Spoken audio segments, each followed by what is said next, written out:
Bonjour à toutes et bonjour à tous, très chères auditrices, très chers auditeurs. Bienvenue à tous chez Astro Curieux.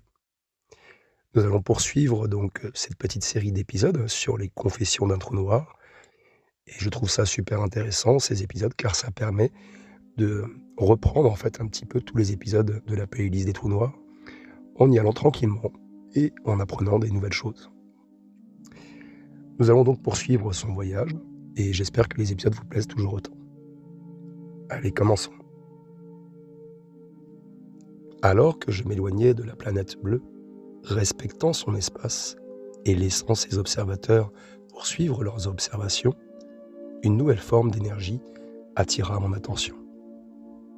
Dans le lointain, brillant avec une intensité démesurée, se trouvait ce que l'on appelait un quasar. Je sentais cette énergie pure résonner à travers le cosmos comme un appel puissant et vibrant.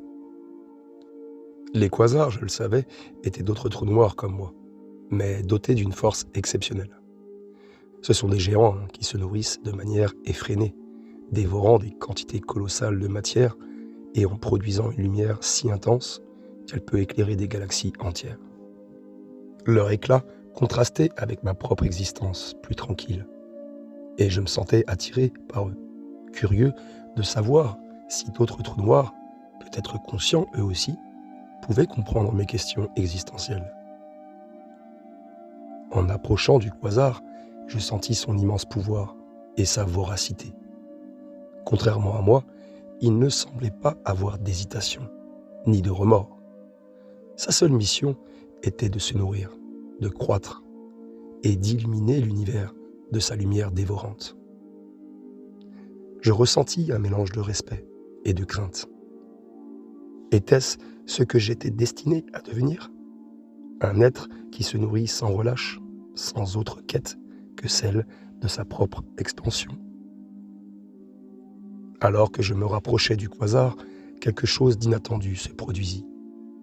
Dans un souffle gravitationnel, je perçus une onde, une sorte de pulsation venant du quasar, similaire à celle que j'avais envoyée à la planète bleue. Était-ce une réponse? Une conscience similaire à la mienne? Cette idée me paraissait inconcevable, et pourtant, je sentais qu'une forme d'intelligence primordiale émanait de lui. Cette conscience était différente de la mienne, plus ancienne, plus instinctive. Elle n'était pas guidée par la réflexion, mais par un besoin viscéral de puissance et d'énergie. Dans ce silence cosmique, je sentis une sorte de message. Grandis, dévore, brille. Cette injonction résonnait en moi, un écho de ce que j'avais été autrefois, avant que je ne développe une conscience plus profonde.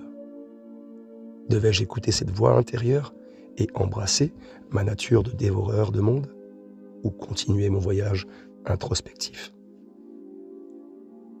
Je décidai de garder mes distances. Peut-être qu'un jour, je pourrais explorer cette voie, mais pour l'instant, je souhaitais préserver ce qui faisait de moi un être curieux et en quête de réponses. Après cette rencontre, je sentis qu'il était temps pour moi de quitter la Voie lactée et d'explorer ce qui se trouvait au-delà. J'avais parcouru cette galaxie, découvert ses merveilles, observé la vie sur une planète bleue, rencontré des êtres intelligents et même communiqué avec un quasar. Mais le cosmos était bien plus vaste que la Voie lactée. De nouvelles galaxies, de nouvelles formes d'énergie et peut-être même de nouvelles consciences m'attendaient.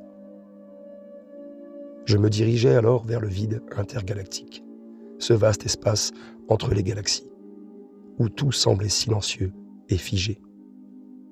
Ce vide était à la fois attirant et inquiétant, une étendue froide et mystérieuse.